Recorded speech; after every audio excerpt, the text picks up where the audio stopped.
ஏ ஆத்தாடி ஆத்தா, 87 லட்சம். ஆனா இது கூட கல்லுல கிடையாது, கட்டையில தான் செஞ்சிருக்காங்க. அப்புறம் பாத்தீங்கன்னா எங்க ஊர்ல வந்து பஸ் ஸ்டாண்ட் வந்து கட்டிட்டாங்கப்பா. பெரிய அந்த சீட்டு போட்டிருக்காங்க பாருங்க, சீட்டு போட்டு கட்டியாச்சு. 87 லட்சத்துக்கு கட்டியாச்சு. ஆனா இந்த ஆர்ச் எல்லாம் கட்டுனா எல்லா ஊர்லயும் கட்டி இது மாதிரி பேர் போட்டிருப்பாங்க.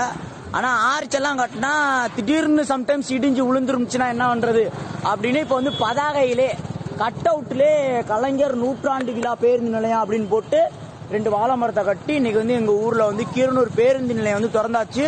நாளைக்கு பஸ் உள்ள போயிடும். ரொம்ப பெருமையா இருக்கு, மகிழ்ச்சி எனக்கு. ஊர்ல பஸ் ஸ்டாண்டு திறந்துட்டாங்க, 87 லட்சத்துக்கு திறந்துட்டாங்க. ஆனா அந்த கல்லு கூட கட் அவுட்ல அடிச்சு வச்சிருக்காங்கன்னு நினைக்கும் போது எனக்கு ரொம்ப கவலையா இருக்கு. ஏற்கனவே 2012 வச்சது வந்து இங்க வந்து பாத்தீங்கன்னா கல்லுல இருக்கு. இது வந்து 6 லட்சம்